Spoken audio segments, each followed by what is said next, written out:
성경 봉독 큰 소리로 우리 하나님의 말씀을 함께 봉독하도록 하겠습니다. 우리 주 예수 그리스도의 하나님 영광의 아버지께서 지혜와 계시의 영을 너희에게 주사 하나님을 알게 하시고 하나님을 알게 하소서라는 제목으로 우리 목사님 나오셔서 말씀 전해주시겠습니다.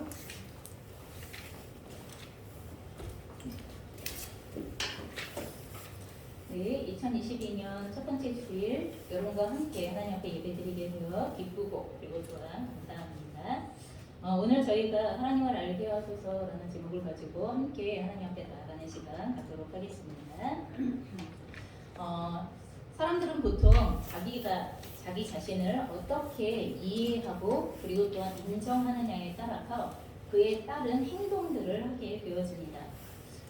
자기 자신을 소중하고 존귀하고 가치 있다고 생각하는 사람은요, 그렇게 자기를 이해한 대로 자기가 하는 행동들이 가치가 있고 쓸모가 있고 그리고 다른 사람들에게 유익이 되어지고 자기 자신이 그만큼 가치 있는 사람인 것만큼 자기를 통하여 드러나게 되어지는 행동의 양식들이 그렇게 흘러가게 되어지기를 원한다는 것입니다.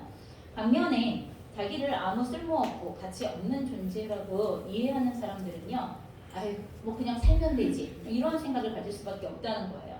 그냥 자기가 자기 자신을 이해하고 받아들이고 인정하고 있는 그대로의 것이 사실은 행동을 통하여서 그대로 나타나게 되어진다는 것입니다. 다시 말해서 사람의 행동을 좌우하고 있는 것, 겉으로 보이는 사람의 행동을 좌우하고 있는 것은 결국 그 사람의 자기 이해를 따라서 그 사람의 행동이 결정되어진다라는 것을 저희가 기억하셔야 됩니다. 자, 그렇다면 자기가 자기 이해를 해가는 과정이 그냥 생겨나는 것은 아닙니다. 그 과정이 있습니다. 그리고 그 과정 가운데 누군가가 자기 자신에게 어떠한 존재인가에 대한 자기 이해를 형성시켜주는 그러한 시기들이 있습니다. 그래서 한 사람의 인생에서 자신에 관한 자기 이해를 형성시켜주는 존재를 일컬어서 우리는 중요한 타자다 이렇게 얘기해요.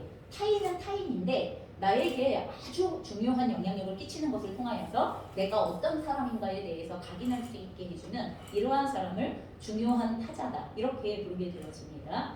한 사람의 인생에서 그 주변에 거하면서 이런 기준을 형성시켜주는 영향력을 주는 사람들인데, 예를 들어서 한 아이가 자라나가는 과정 가운데에서 가장 중요한 영향력을 끼치는 부모님, 뭐 이루 말할 것도 없겠죠. 그리고 가끔씩 이렇게 인생에 있어서 어느 기간 동안 지속적으로 만나게 되어지는 선생님, 스승님 이런 분들이 그런 역할을 하게 되어집니다. 그리고 또한 이런 분들로부터 듣게 되어지는 내용들이 쌓이면서 나는 이런 존재구나 하는 것에 대하여서 자기가 그것을 이해하게 되어지는데, 최근에 들어서는요 너무나 무한대로 오픈되어져 있고 그리고 또 노출되어져 있는 매스컴이 이러한 역할을 해주기도 합니다. 사실 나에게 중요한 타자는 아니에요. 중요한 타자는 아닌데 매스컴은 너무 많이 접하게 되어지니까, 너무 자주 접하니까, 그럼 부모님은 퇴근하고 오셔서 한 3시간? 이렇게 학원 갔다 오고 그리고 밥 먹고 나서 한 3시간 정도 얼굴 볼까요? 그런데 매스컴은 작정하면 하루 종일도 노출이 되어져 있는 이런 상태가 되어지다 보니까 어느 순간 사실 중요한 타자가 아님에도 불구하고 중요한 타자가 되어져 버린 그런 역할을 하고 있는 그러한 존재가 바로 매스컴의 역할들이 되어줄 수 있다는 것입니다. 많은 부모님들은요 자녀들의 올바르지 않은 행동을 고쳐주기 위하여서 잔소리를 하게 되거든요. 일반적으로 사용하시는 방식이 잔소리를 하는 거예요. 너 그 행동 이렇게 고쳐, 너 그거 그렇게 하면 안 되지, 이렇게 해 저렇게 해, 겉에 나타나는 행동 양식에 대하여서 변화를 요청하게 되어지는 것을 우리가 보통 일반적인 잔소리에서 볼 수 있는 내용입니다. 그렇지만 정작 바꿔줘야 할 것은 우리 자녀들이 자기 자신을 올바르게 이해할 수 있도록 하는 기준이에요. 그래서 자녀들의 가치 기준을 올바로 세워주는 것은 자녀들을 대하는 부모님들의 말, 행동, 태도 이런 거예요. 그럼 그 자녀들이 얼마나 존귀한 자인지, 그리고 그 자녀들이 얼마나 가치 있는 존재들인지, 그럼 마구 자녀들에게 평생 욕을 하시는 부모님들이 계시다고 그러면 그 자녀들은 자기 자신에 대한 이해가 그래 나는 그런 존재, 그 욕에서 들었던 그런 존재라고 생각할 수밖에 없다는 것입니다. 우리나라 조선시대를 배경으로 하는 드라마를 가끔 보다 보면요 왕궁에서요. 왕궁에서 지켜지는 궁중 법도에서 굉장히 특이한 내용을 보게 되어지는데 엄마라 하더라도 앞으로 왕이 되어질 자녀에게는요. 어릴 때부터 존댓말을 씁니다. 어릴 때부터 존댓말을 사용하면서 그 아이가 어떠한 존재라는 것을 어릴 때부터 각인시키는 거죠. 너는 왕이 되어줄 사람이야. 너는 왕으로서의 삶을 살아갈 사람이니 너는 그 왕으로서의 준비를 해야 하는 사람이야. 하는 것을 그 깊은 존경을 표현하는 존댓말을 통하여서 어릴 때부터 그 아이가 스스로를 이해하는 과정 가운데에서 이게 각인이 되어질 수 있도록 해준다는 것입니다. 부모님들께서 자녀들을 정말 존귀한 존재, 가치 있는 존재, 그리고 독특하면서 그리고 귀한 역할을 감당할 존재라고 여러분 그렇게 믿으시죠? 여러분 우리 자녀들을 그렇게 믿으시는 거죠? 여러분 지금 좀 말썽부린다고 아니면 지금 좀 내 부모님들의 마음대로 되지 않는다고 하여서 우리 자녀들의 존재를 하찮고 가치 없는 이런 존재로 생각할 수 없다는 것입니다. 하나님께서 우리의 자녀들을 어떤 존재로 우리에게 주셨는가, 그들의 인생에 대하여 뭐라고 말씀하시는가에 관련되어진 하나님께로부터 반드시 들어야 할 내용들을 들으셔야 합니다. 자, 그래서 그렇게 우리의 자녀들에 대하여서 존귀한 존재로 여기신다면 여러분 자녀들의 행동을 규제하려고 하시지 말고 자기가 누구인가를 알게 해주기 위하여서 자녀들을 어떻게 대할 것인가에 대해서 고민하고 부모님으로서 말, 행동 양식, 태도 등을 통하여서 여러분 자녀들에게 계속 반복적으로 알려주셔야 합니다. 너무나 이것은 중요한 것입니다. 여러분 그 자녀들을 존귀하게 대해 주십시오. 그리고 그 자녀들을 사랑으로 대해 주십시오. 그리고 그 자녀들을 가치 있는 존재로 대해 주십시오. 그리고 그 자녀들에게 우리가 뭐 절대적인 최고의 것을 해줄 수는 없지만 부모님으로서의 가장 줄 수 있는 최고의 사랑에서의 행동의 양식이 무엇인가를 찾아서 그것을 해주시는 것이 필요하다는 것입니다. 자, 그렇기 때문에 우리는 그 중요한 타자로부터 자기 이해에 대한 형성의 과정들을 어떻게 밟아가게 되어줄 것이냐라는 이 과정들을 굉장히 우리는 유념하여서 이 과정들을 지켜주셔야만 합니다. 자, 그러면 이제 나는 누구인가 라는 질문에 대하여서 우리는 좀 생각을 해보셔야만 합니다. 여러분 이 질문에 대하여서 나는 누구인가 라고 이렇게 물어보시면 당신은 누구세요? 이렇게 물어보시면 여러분은 뭐라고 답변하세요? 여러분은 여러분을 다 다른 사람에게 저는 이러한 존재입니다 라고 답변하실 수 있는 여러분의 답변의 내용은 무엇인지 생각해 보시면 좋겠습니다. 여러분 이 질문에 대하여 어떤 분들은 스스로 나는 누구인가에 대한 답을 찾기 위해서 애를 쓰셨던 분들도 있을 것입니다. 여러분 인류의 역사 속에서 인간이라는 존재를 규정하기 위하여 나는 누구인가에 대답하기 위하여서 인류의 역사 가운데에서 학문적으로 이것에 대하여서 너무나 다양한 접근들이 이루어졌어요. 근데 놀랍게도 뭐냐하면 나는 누구인가에 대한 이 질문에 대한 마땅한 답을 찾아내지 못해요. 이게 참 신기한데요. 왜 그런지 한번 예를 들어 볼게요. 예를 들어 여러분 다윈의 진화론을 근거한다면 인간은 뭐예요? 여러분 다윈의 진화론을 근거하게 되어지면 인간은 아메바로부터 시작하여서 진화되어진 존재예요. 동물과 질적인 차이를 가지고 있지 않은 동물과 똑같은 존재, 짐승과 똑같은 존재가 그게 인간이라는 존재예요. 또한 심리학에서는요. 인간은 항상 성에 목말라 있다고 이야기해요. 성적인 만족감이 채워지지 않으면 인간은 만족한 삶을 살아갈 수 없는 존재다라고 얘기하는 게 이게 인간 심리학 최고의 지성이 이야기하는 내용이에요.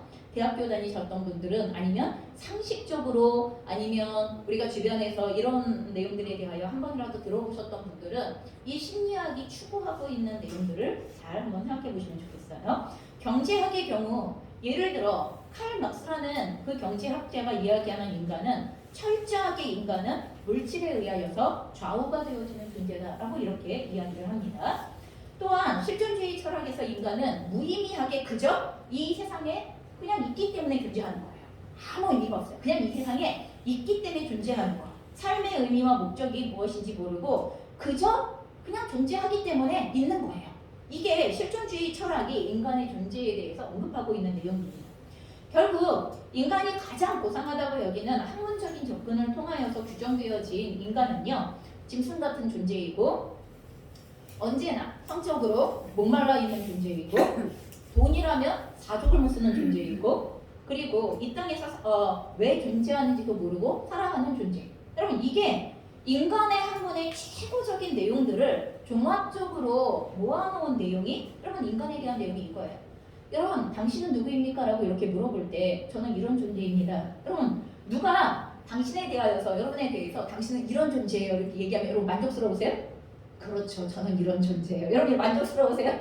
여러분, 우리 자녀들에 대하여서 이렇게 얘기하면, 우리 자녀들에 대하여, 여러분, 우리 자녀들이 이런 존재예요? 만족스러우세요? 그러면 나도 이 대답이 만족스러울 수 없어요. 우리 자녀들에 대하여서 이렇게 얘기한다면 우린 절대로 그렇게 긍정하지 않을 겁니다. 무슨 말을 하는 것입니까? 아닙니다. 라고 우리는 얘기하기 시작할 것입니다. 여러분, 그럼에도 불구하고 얼마나 많은 사람들이 이런 인간 이해를 가지고 있기 때문에 다수의 인간들은 이와 같은 이해를 근거하여서 자기의 삶을 살아가요. 끊임없이 성적인 목마름을 채우기 위하여, 그러면 만족스러운 존재가 된다고 생각하거나, 끊임없이 돈이라는 사족을 못 쓰는 존재가 되어져서 돈에 의하여서 인생이 휘둘리는 이러한 삶을 살아가게 되어지거나, 아니면 왜 사는지 모르고 그냥 던져진 존재이다 보니 그냥 사는 대로 사는 거지, 그냥 되는 대로 사는 거지, 이렇게 생각하면서 평생의 순간순간을 그냥 그렇게 살아가고 있는 얼마나 많은 존재들을 우리가 주변에서 그런 분들을 찾아보는 것이 어렵지 않은가를 알 수가 있다는 것입니다. 인간의 학문은 날로 발달한다고 하지만 인간에 대한 이해는 점점 더 미궁에 빠집니다. 점점 더 천박해집니다. 그리고 인간에 대한 존재는 점점 물질적인 존재로서 그렇게 규정하는 우리들의 모습들을 본다는 것입니다. 자, 그렇다면 왜 이런 상황이 벌어집니까? 그렇게 엄청난 지식을 가지고 있다고 하는 인간 학문의 최고의 지성을 자랑하는 사람들이 연구한 결과에 왜 이러한 결과, 만족스러울 수 없는 인간에 대한 이러한 결과가 나오게 되어지는 것입니까? 여러분, 인간은 왜 자기 자신을 정확하게 규정할 수 없는 것입니까? 왜 자기 자신을 똑바로 알 수가 없는 것입니까? 그렇게 온갖 학문으로 규정하는 일을 계속하는데도 왜 제대로 알지 못하겠습니까? 여러분, 그 대답은요, 의외로 너무 간단합니다. 여러분, 그 대답은 무엇이냐 하면 인간이 하나님을 버렸기 때문에 그렇습니다. 여러분, 칼빈은 이런 얘기를 했습니다. 하나님을 알지 못하면 인간을 알 수 없다. 여러분, 이렇게 얘기했습니다. 인간을 또한 알지 못하면 하나님을 알 수가 없다. 여러분, 인간에 대한 지식과 하나님에 대한 지식은 불가분리의 관계를 가지고 있기 때문에 그렇습니다. 여러분, 이게 굉장히 놀라운 거예요. 인간이 하나님의 형상대로 지음을 받았다는 이 선포 하나가, 그러면 이 성경의 말씀 하나가 하나님과 인간의 관계를 뗄래야 뗄 수 없는 관계가 되도록 만들어 놓았다는 것입니다. 그래서 어떤 신학자는 이렇게 말했습니다. 인간은 하나님을 버렸다. 그 순간에 그는 우주의 주인이 된 것 같았어요. 하나님이 없다고 하니까 마치 내가 세상의 주인이 된 것 같이 여겨진다는 거죠. 하지만 동시에 우주의 미아가 자기 자신이 누구인지를 알 수 없는 존재로 전락하게 되어졌다는 이야기가 이 신학자가 언급하고 있는 내용입니다. 인간은 하나님을 버림과 동시에 자기가 누군지 알 수 없는 존재로 전락하게 되어졌다는 것을 극명하게 표현해주는 내용입니다. 여러분, 그래서 이 인간이 하나님을 버리고 난 다음에 인간을 이해하기 위하여서 그럼 가장 집중하기 시작한 학문이 무엇이냐 하면 인문학이에요. 인문학. 코로나가 시작되어지기 직전까지, 지금은 코로나 때문에 그마저도 논의할 여력이 없지만 코로나가 시작되어지기 이전까지 우리 사회에 인문학 열풍이 엄청나게 불기 시작했어요. 여러분, 가끔 정기적으로 도서관이나 아니면 서점을 좀 가보세요. 서점을 가보시면 베스트셀러가 쭉 나와 있는 그러한 코너들이 있잖아요. 어떤 때 가면 정말 다 눈에 되는 거. 요즘은 주식에 대한 거, 온통 주식에 대한 거. 그러면 어떤 때 가면 진짜 이 인문학과 관련된 가진 책들이 미친 듯이 나오기 시작하고 쌓여 있고, 온 유튜브 아니면 온 매스컴에서 여러분 공중파에서도 계속하여서 이 인문학에 대하여 이야기하고, 심지어 목사님들이 설교를 하실 때 여러분 이 인문학을 기준으로 하고 근거로 해서 설교를 하시는 목사님들까지 나타나는 이러한 경우가 있었다는 것입니다. 사람들은 인간을 이해하고 그 안에 있는 자신을 이해하기 위한 적극적인 시도를 하기 시작한 것이 그게 인문학의 내용들로 나타나는 거예요. 그런데 이 인문학에 한계가 있습니다. 인간이 인간을 이해하기 위하여 최선을 다하는데 거기에 무슨 한계가 있는 것일까요? 여러분 본래요 인문학은 신학과 한 덩어리였습니다. 여러분 원래가 그래요. 그래서 왜냐하면 인간은 하나님의 형상으로 지어진 존재이기 때문에 하나님을 알게 되어지면 인간을 알게 되어지는 것이 자연스러운 이치였고 그 결과 하나님의 사랑과 인간 사랑이 공존하는 것. 여러분 성경은 얘기하잖아요. 너는 마음과 뜻과 힘과 생명을 다하여서 하나님을 사랑하라. 그리고 그 하나님을 사랑하는 그것처럼 내 이웃을 사랑하라. 내 몸처럼 사랑하라. 여러분 이 말씀이 뗄래야 뗄 수 없는 관계 가운데 있는 말씀이라는 것을 알려주는 거예요. 그런데 중세시대 그럼 우리가 알고 있는 것처럼 천주교가 세상을 완전히 점령한 것처럼 보여졌던 그 시기 적어도 온 유럽을 점령하고 아시아 일부 지역까지를 점령했죠. 그래서 유럽과 아시아를 점령하고 있었던 것 같이 보여졌던 그 시대 여러분 놀랍게 이 시대에 천주교는 하나님만을 바라본다는 명목으로 인하여서 인간을 버리는 결과를 가져오게 되어졌어요. 그래서 우리는 중세를 암흑기라고 그렇게 부르게 되었습니다. 왜냐하면 신학 속에서 인간을 외면하고 배타하고 배제했기 때문에 그러는 거예요. 하나님은 중요한데 인간은 중요하지 않게 되는 거예요. 하나님께 모든 것을 바친다고 하면서 인간을 가치 없게 여기고 그리고 인간을 도구와 수단으로 삼기 시작하는 이러한 신학이 발달했던 게 그게 중세시대의 신학이에요. 하나님께 집중한다는 거가 인간을 배제시키거나 소외시킨다는 개념이 절대로 아닙니다. 그럼에도 불구하고 중세시대의 신학이 치우쳐진 것으로 인하여 이런 문제가 발생이 되어진 거죠. 그러다 보니 여러분 이 중세시대의 신학에 대한 반발로 나타나게 되어진 게 뭐냐 하면 우리가 역사에서 배웠던 문예부흥 르네상스입니다. 여러분 이 르네상스 문예부흥은요 이 신학으로부터 인문학을 완전하게 분리시켜요.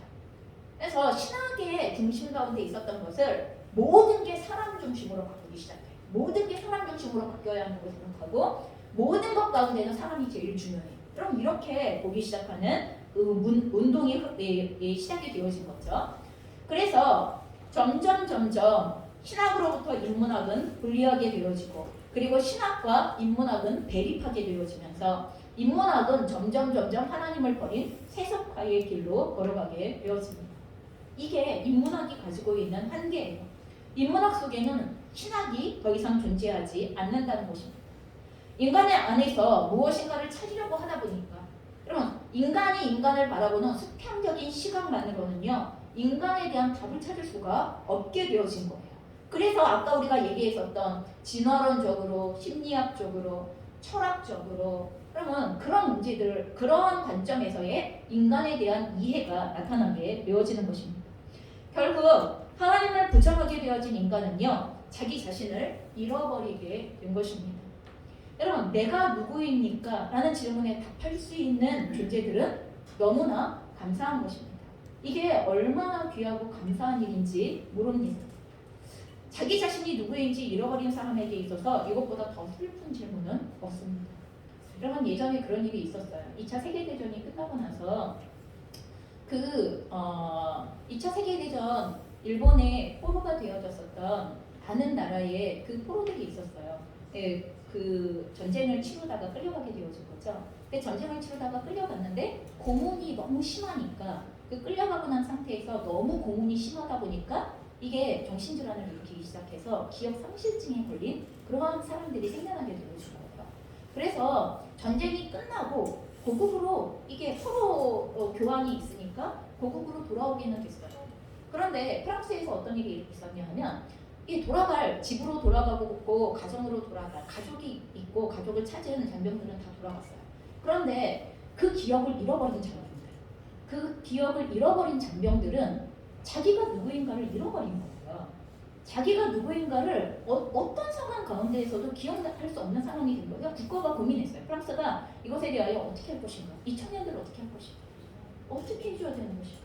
그래서 고민을 하다가 해준 게 무엇이냐 하면 오페라하우스, 유명한 오페라하우스를 빌려서 혹시 내 자녀가 군에 징집돼서 나갔는데 전사 통보를 받지 못했는데도 아직 돌아오고 있지 않은 부모님과 가족들은 다 오십시오.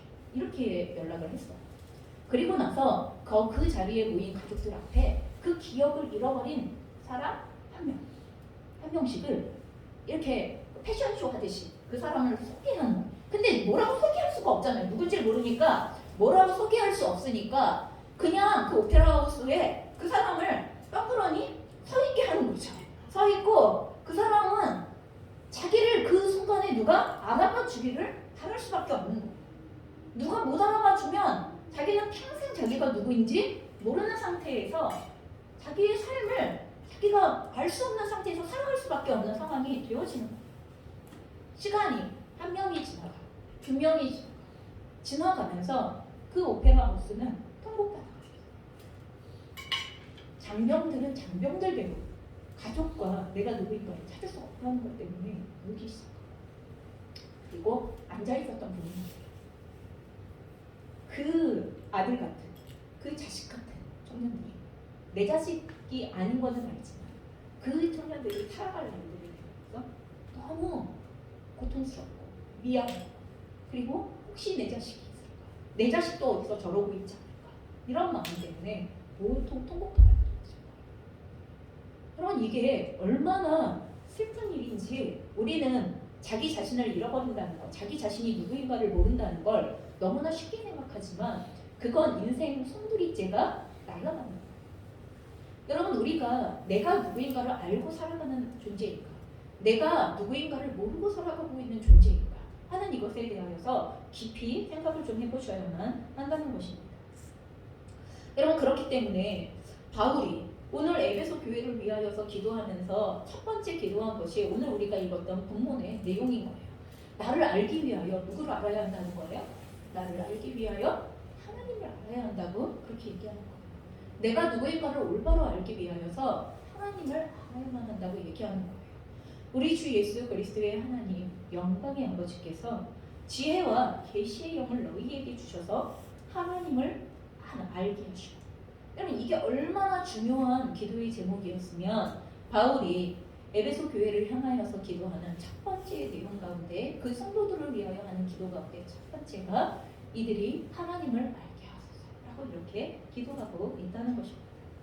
여러분 그러니 성도와 교회의 가장 큰 사명 중에 하나는 여러분 우리가 하나님을 아는 것입니다. 여러분 모든 행동은 하나님을 아는 것에서부터 무엇이 바른 것인지 그른 것인지 무엇을 해야 할지 말아야 할지 어떻게 해야 할지가 규정되어지기 때문에 하나님을 아는 것이 인생 최고의 사명이 되어질 수밖에 없다고 말씀하시는 것입니다. 그래서 구약 호세아 말씀은 이렇게 얘기합니다. 6장 3절에 보면 여호와를 알자 힘써 여호와를 알자. 여러분 뭐 알아도 그만 몰라도 그만 이런 거 아니에요. 여러분 하나님을 모르면 내가 누군지 모르게 돼 있어요. 내가 누군지 모르는 인생은 자기의 인생을 하찮게 여깁니다. 자기의 인생을 자기 멋대로 그저 순간순간 즉흥적으로 살아갈 수밖에 없게 그렇게 되었습니다. 6장 6절은 말합니다. 하나님께서 우리들에게 하시는 말씀이에요. 그럼 당시의 번제가 얼마나 중요한데 하나님과 교제하기 위하여 마련해 놓은 통로인 번제가 얼마나 중요한데도 불구하고 번제보다 더 중요한 건 하나님을 아는 것을 원한다. 여러분 번제가 하나님을 아는 상태에서의 번제냐 하나님을 모르는 상태에서의 번제냐에 따라 번제의 행위 자체 예배의 행위 자체 여러분 제사의 행위 자체는 여러분 이건 우상숭배가 되어질 수도 있고 아무 의미가 없는 행위에 불과할 수도 있다는 것을 말씀해주고 계시는 겁니다. 또한 호세아 4장 6절은 말합니다. 내 백성이 지식이 없어 망한다 라고 말합니다. 여러분 우리의 인생은 하나님을 아는 지식이 없으면 망합니다. 세상의 지식이 없어서 망하는 게 아니에요. 이 호세아서 4장 6절이 말하는 내 백성이 지식이 없어 망한다고 이야기하실 때 그 지식은 절대로 수학을 얼마나 잘하냐 영어를 얼마나 잘하냐 이거 아닙니다. 그거 아니고요. 하나님을 아는 지식이 그 사람 안에 있느냐 그 사람이 얼마나 하나님을 잘 아느냐에 따라 그 사람의 인생은 그 사람을 지으신 하나님의 목적과 계획에 따라 가치 있고 존귀하고 풍성하며 열매를 맺는 삶이 되어질 수도 있는 것이며 그러지 않고 망하는 인생이 되어질 수 있는 것입니다. 여러분 망하는 기준을 절대 다른 데 두시면 안 됩니다. 하나님이 인생이 망하는 기준은 이거야 라고 우리에게 알려주세요. 그럼 반대는 뭐겠어요? 그럼 인생이 성공하는 기준은 뭐겠어요? 하나님을 아는 거예요. 하나님을 올바로 똑바로 아는 게 인생이 성공하는 기준이라고 말씀하시는 거예요. 또한 신약 성경에서 요한복음 17장 3절은 우리에게 얘기하세요. 영생은 유일하신 참 하나님과 그가 보내신 자 예수 그리스도를 아는 것입니다. 여러분, 우리에게 있어서 꼭 얻어야 하는, 꼭 누려야 하는 영생. 그러면 하나님께서 우리에게 이 영생을 주시기 위하여서 계획하셨고, 그 우리를 구원하셨고, 그리고 또한 우리에게 약속하신, 여러분 이 영생을 누리기 위하여서는, 여러분 영생을 누린다는 것 자체가 하나님을 아는 것과 그분이 보내신 예수 그리스도를 아는 게 바로 영생입니다. 하고 이렇게 얘기하고 있다는 것입니다. 결국 하나님을 아는 것은요, 세상을 아는 길입니다. 또한 하나님을 아는 것은 나를 아는 길입니다.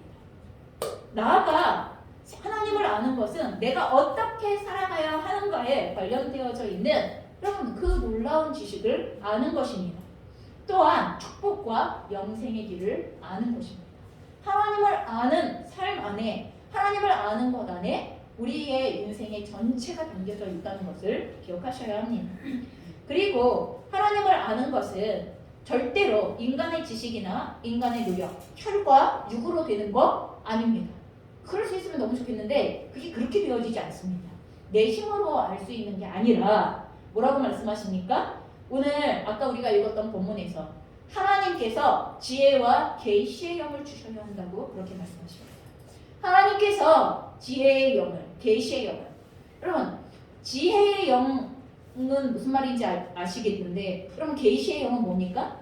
드러내어 보여주시는 것. 여러분 드러내어 보여주시는, 여러분 이 역할을 하시는 성령 하나님을 우리에게 주셔야지만 우리가 이 지혜와 계시의 영 안에서 하나님을 알 수 있다고 말씀하시는 것입니다.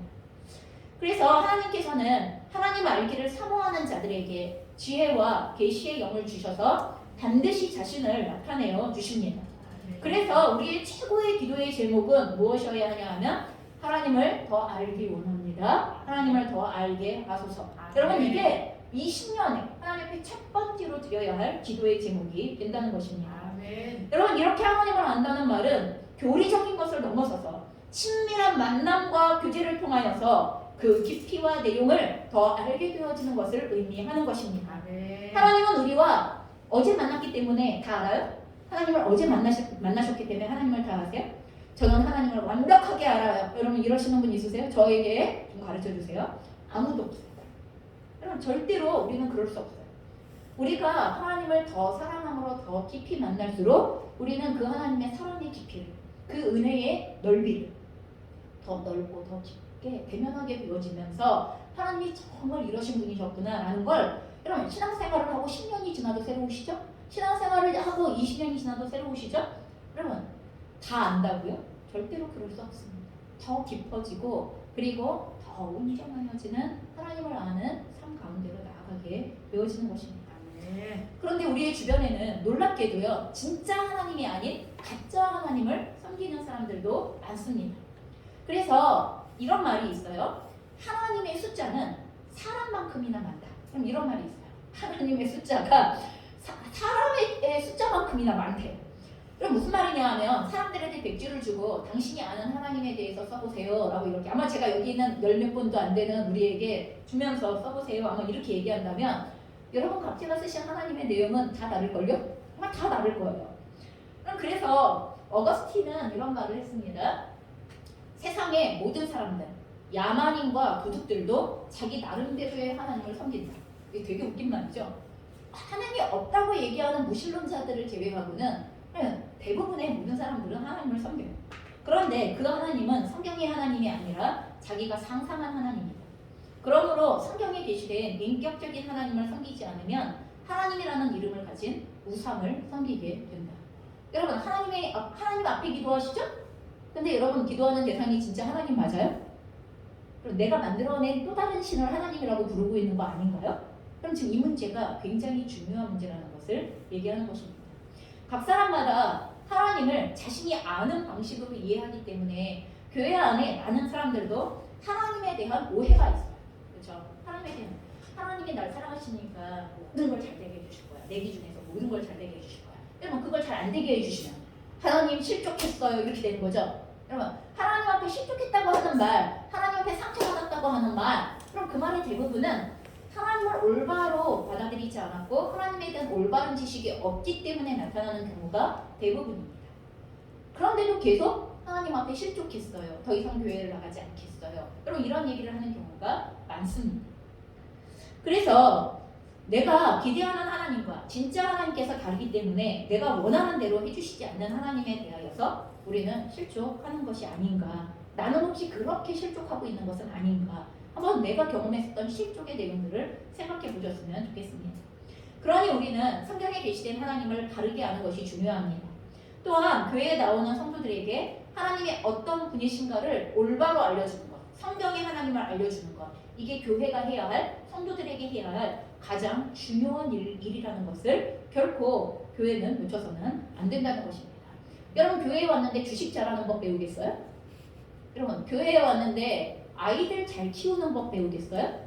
그럼 물론 하나님을 똑바로 믿는 것 안에 그게 있습니다. 그게 있지만 여기는 육아 전문 기관이 아니에요. 무슨 말인지 이해하시죠? 여러분 교회가 해야 할 절대로 빼앗겨서는 안 될 사명, 그럼 그게 뭐냐면 성경에 기록되어져 있는 하나님이 누구이신가를 똑바로 가르쳐 주어서 그 하나님을 똑바로 알게 해주는 것. 여러분 이게 교회가 해야 할, 성도들에게 해야 할 가장 중요한 내용이라는 것입니다. 여러분 그 교회를 1년 다니고 2년 다니고 3년 다니고 우리가 보통 이 정도 다니면 아 이게 초신자에서 조금 이제 정착했다라고 이렇게 얘기를 하죠. 근데 예를 들어 교회를 10년을 다녔어요. 교회를 10년 이상 다녔는데 누군가 나에게 찾아와서 네가 10년이나 믿은 하나님이 어떤 분인지 나에게 설명 좀 해봐. 이렇게 얘기를 해요. 그럼 10년 동안 그 친구에게 계속 얘기했어요. 교회 가자, 하나님 믿자 계속 얘기했어요. 10년이 지나고 나서 그 친구가 네가 10년이나 믿은 하나님이 누구인지 어디 한번 나한테 설명 좀 해봐. 그럼 이렇게 얘기했는데 그런데 거기에서 글쎄 그거 목사님에게 가서 여쭤봐야 되는데 여러분 만약에 이렇게 얘기를 하신다면 이건 매우 심각한 거죠. 너무 심각한 거예요. 무슨 말이냐 하면 오랫동안 교회를 다니시는 분들 안에서조차 내가 알고 있는 하나님이 누구이신가, 도대체 성경이 말하는 하나님은 누구이신가에 대하여 말할 수 있는 내용들이 없다면 우리는 교회를 헛다닌 거고 예배를 헛드린 거고 그리고 우리는 신앙생활을 헛한 것입니다. 아까 제가 얘기했죠. 교회의 제일 중요한 사명이 무엇인지 하나님을 똑바로 아는 것입니다. 여러분 저희 안에 하나님이 어떤 분이신가를 똑바로 아는 것, 여러분 굉장히 성경 안에서 다양한 말로 표현할 수 있겠지만 오늘 우리가 하나님은 누구이신가에 대하여 딱 세 가지만 같이 이야기를 해보겠습니다. 첫 번째, 여러분 하나님이 누구이십니까라고 물어보는 사람들에게 하나님은 첫 번째, 그분은 창조의 하나님이십니다 라는 것을 분명히 말해야 합니다. 창세기 1장 1절이 우리에게 선포하고 있는 말씀은 태초에 하나님이 천지를 창조하십니다. 이 말씀입니다. 여러분 하나님께서 세상을 창조하셨습니다. 이 말은 무슨 말이냐면 세상은 자기의 뜻에 따라 저절로 생긴 거 아니라는 것입니다. 절대로 무의미하게 존재하는 것 아니라는 것입니다. 다 목적이 있어서 하나님의 특별한 뜻을 가지고 하나님은 세상을 만드셨고 그리고 인간을 만드셨고 그리고 보시기에 좋다고 하신 것입니다. 진짜 세상을 하나님이 만드셨다면 세상을 끝내실 수 있는 것도 하나님이십니다.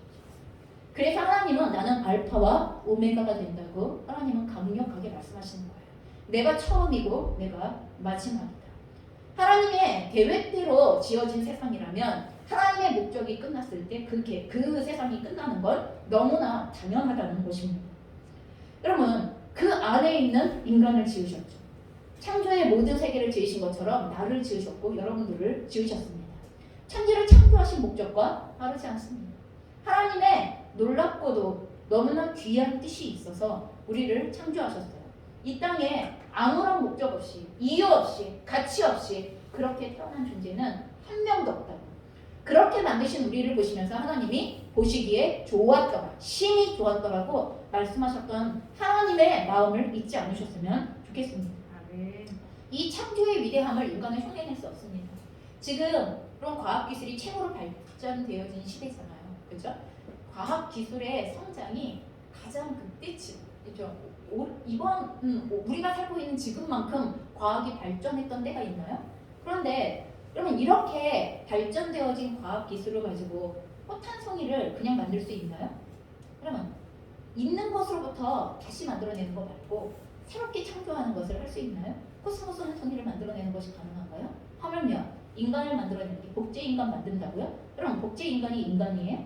물질적으로는 인간이에요. 그런데 영적으로는 인간이 아니에요. 그럼 이 문제가 걸려요. 그럼 복제 인간에 대하여서 우리가 인간의 기술이 이게 그쯤 않는데요? 여러분 짐승을 복제하듯이 인간을 그렇게 할 수 없습니다. 인간이 가지고 있는 독특성을 어떻게 그렇게 할 수 있겠어요? 그럼 복제지 창조가 아니죠. 설사 복제한다 하더라도 그건 복제 창조가. 그런데 하나님은 어떤 존재시라고요? 창조의 존재시요. 창조하신 하나님이시요. 여러분 창조하신 하나님은 오늘도 재창조하실 수 있는 분이세요. 여러분 이걸 우리가 분명히 기억하셔야 돼요. 처음을 만드셨던 하나님이시라면 그 무엇인가가 잘못되어졌거나 아니면 조율해야 되고 고쳐야 하는 상황이 되어진다면 하나님이 그 중심의 뜻에 있어 재창조하시기로 결정한 것들에 대하여서는 재창조가 가능한 분이시라는 것을 우리는 또한 기억해야 돼요. 또한 하나님은 어떤 분이시냐 하면 그분은 계시하시는 하나님이세요. 여러분 계시하신다는 말씀은 뭐냐 하면 창조의 세상을 만들어 놓고 이제 난 몰라 니네끼리 알아서 살아 이거 아니에요 라고요. 만드신 세상을 보시기에 좋았더라 말씀하셨던 것처럼 그분은 오늘도 세상 가운데 개입하시고 섭리하시고 나타나셔서 말씀하시고 다스리시고 우리에게 진리를 가르쳐주시고 우리의 걸음들을 이끌어 가시는 하나님이시라는 거예요. 창조의 세상을 하나님이 만드셨기 때문에 그 세상을 어떻게 살아가야 하는가에 대한 인간의 걸음을 지도하시는 그 모든 지혜는 하나님께 있어요. 그리고 하나님은 그 지혜로 우리를 그냥 내버려 두시는 게 아니라 고아처럼 내버려 두시는 게 아니라 순간순간 우리의 걸음을 지도하시기 위하여 말씀하시는 하나님. 여러분 그 말씀하시는 하나님을 계시하시는 하나님, 자기를 드러내어 보여주시는 하나님, 자기의 뜻을 드러내어 보여주시고 자기의 마음을 드러내어 보여주시고 자기의 계획을 드러내어 보여주시고 자기의 힘과 능력을 드러내어서 일하시는 하나님. 여러분 이게 계시의 하나님이라는 것입니다. 계시라는 말 자체는 뚜껑을 연다는 것, 감추인 것을 드러낸다는 거예요. 여러분 여러분의 인생에 대하여 우리가 알 수 있는 것은 너무나 제한적이죠. 왜요? 감추어져 있어요. 근데 이것을 드러내실 수 있는 분이 우리를 지으신 분이시며 계시하시는 하나님께서 우리의 인생의 걸음을 드러내어 보여주시고 드러내어 이끌어 주실 수 있는 분이시라고 말씀하시고 있는 것입니다. 많은 분들이 하나님을 아무리 만나고 싶어도 하나님이 나를 만나주지 않으세요. 이런 오해를 해요. 여러분 이건 오해, 착각이고 오해예요. 하나님은요 정말 끈질기게 우리를 찾아와서 여러분 노크하시는 분이시고 여러분 우리의 문을 두드리시는 그런 하나님이세요. 그래서 어떤 신학자는 하나님의 일하심 이렇게 우리를 지속적으로 끊임없이 찾아오시는 하나님에 대하여 뭐라고 말하냐 하면 사냥개와도 같다라고 얘기를 해요. 정말 그 끊임없이 지속적으로 찾아오시는 열심과 여러분 그것이 지금 우리가 하나님 안에 은혜 안에 누리고 있어요? 그게 우리 덕이에요? 아니죠. 하나님께서 내가 넘어졌을 때도 찾아오시고 딴짓할 때도 찾아오시고 혼동스러울 때도 찾아오시고 아무것도 안 할 때도 찾아오시고 뭔가를 하려고 할 때도 찾아오시고 계속 지속하여 열심히 찾아와 주신 그분의 열심 때문에 그래서 우리가 여기 있는 거예요. 여러분 우리의 인생이 그래서 하나님 안에 거할 수 있는 거예요. 그래서 여러분 하나님은 계시의 하나님이시다. 말씀하시는 하나님이시니 전적으로 어떻게 해야 돼요? 찾아야 돼요. 구해야 돼요. 하나님을 드러내어 보여주십시오라고 여러분 지혜와 계시의 영을 저희에게 주셔서 하나님을 알게 해주십시오. 하나님께서 드러내시는 것을 보게 하여 주십시오라고 우리가 인생에 있어서 순간순간 여러분의 걸음을 위하여 여러분을 지으신 하나님의 예비되어진 걸음을 위하여 우리는 그렇게 구하셔야만 합니다. 그리고 하나님은 어떤 하나님이시냐 하면 그렇게 큰 길을 창조하시고 우리를 이끄시는 그 하나님이 바로 아버지 되시는 하나님이시다라고 이렇게 말씀하시는 거예요. 여러분 하나님이 우리의 아버지가 되신다고 가르쳐주신 분이 누구예요? 예수님이세요. 다른 분이 아니라 바로 예수님이 우리에게 그렇게 가르쳐 주셨어요. 여러분 하나님은 어떻게 우리에게 아버지가 되실 수 있느냐 하면 요한복음 1장 12절이 말합니다. 영접하는 자 곧 그 이름을 믿는 자들에게 하나님의 자녀가 되는 권세를 주셨다. 예수 그리스도의 이름을 믿는 자들에게 하나님의 자녀가 되어지는 권세를 주셨다. 이렇게 말씀합니다. 그게 요한복음 1장 12절의 말씀입니다. 여러분 누가 하나님의 자녀가 되어질 수 있냐고요? 하나님께서 보내신 자 예수 그리스도를 나의 구원자여 나의 주로 받아들이고 나의 삶의 주인으로 받아들이는 자. 여러분 그 사람들이 하나님을 아버지라 부를 수 있어요. 여러분 여러분 하나님을 아버지라고 부른다는 건 천군만마를 얻는 거예요. 세상의 모든 것을 갖는 거예요. 여러분 우리가 할 수 있고 해야 하는 그 모든 것에 대한 근원이 하나님께로부터 나오게 되어진다는 것을 이야기하는 것이고, 여러분 우리가 걸어가야 할 인생의 모든 날에 대한 도움과 봉급과 힘과 능력을 그분의 것을 의지할 수 있게 되어진다는 거예요. 여러분 인간에게 있어서 아버지의 존재는요, 지금 너무나 많이 아버지라는 개념이 왜곡되어져 있지만, 여러분 왜곡되어진 아버지의 개념으로 대면하시면 안 돼요. 인생의 울타리이면서 버티며 끼면서 사랑의 근원이면서 생명의 근원이면서 내가 세상에서 제일 잘 되기를 바라는 존재이면서 그것을 할 수 있게 지속적으로 도와주는 존재, 여러분 그게 아버지예요. 여러분 하나님이 우리 아버지라니까요. 다른 어떤 육체의 아버지의, 물론 하나님 아버지를 대신하여 도와주시는 육체의 아버지 어머니의 역할들이 있지만, 우리가 자녀들에게 제일 먼저 가르쳐야 할 것 중에 하나가 뭐냐면, 나는 하나님께서 너희들을 하나님께서 우리에게 맡겨주셨기 때문에 하나님을 대신하여 너희들을 돌보는 부모일 뿐이다. 하지만 나는 평생 너희들과 함께 할 수 있는 존재가 아니다. 그러나 하나님 아버지께서 너희의 인생에 평생에 너희와 함께 하실 거야. 너희를 결코 버려두지 않을 것이고, 너희가 하나님을 찾은즉 하나님께서 반드시 응답하실 거야. 너희의 울타리이고 너희의 생명이고 너희의 지도자가, 인도해 주시는 지도자가 되어 주실 거예요. 여러분 이게 부모님들이 자녀들에게 주셔야 할 가장 귀한 첫 번째의 교훈이고 말씀입니다. 우리가 이와 같은 하나님, 창조주이시며 계시자이시며 그리고 또한 아버지가 되시는 이 하나님을 알게 되어지면 알게 되어질수록, 여러분 우리는 그 하나님을 사랑할 수밖에 없습니다. 사랑하게 되는, 하나님을 알게 되어지면 우리를 향한 하나님의 사랑을 대면하게 되어지기 때문에 우리 역시도 그분을 사랑하게 되어집니다. 또한 나아가 하나님을 사랑하게 되면 하나님께 순종하는 것이 가능해집니다. 하나님을 사랑하지 않고 순종하는 건 너무나 어려운 일이고, 그리고 너무나 한계를 맞닥뜨리는 일이 되어지죠. 하지만 사랑 안에서 하는 순종, 여러분 그거에는 한계가 없다는 걸 압니다. 그리고 또한 하나님께 순종하게 되면, 하나님께 순종하는 삶은 우리를 하나님과 동행하는 삶으로 이끌게 되었습니다. 에녹이 300년 동안 하나님과 동행하는 거예요. 여러분 우리의 인생이 70이면 80, 그러면 혹시 100세까지 사시는 분이 계실지 모르겠어요. 어제 잠깐 어떤 그 프로그램 보니까 90대여진 노부부께서 우리 이제 60년 동안 같이 살아왔는데 앞으로 30년 더 같이 살자 뭐 그러시면서 다시 60년 만에 하시는 혼인식을 또 하시는 이런 모습을 보게 되어지는데, 여러분 혹시 우리가 120세까지 또 사시는 분들이 있을지는 모르겠습니다만, 우리의 인생이 몇 살이 되건 승희가 하나님과 그 시간 동안 함께 동행했어요.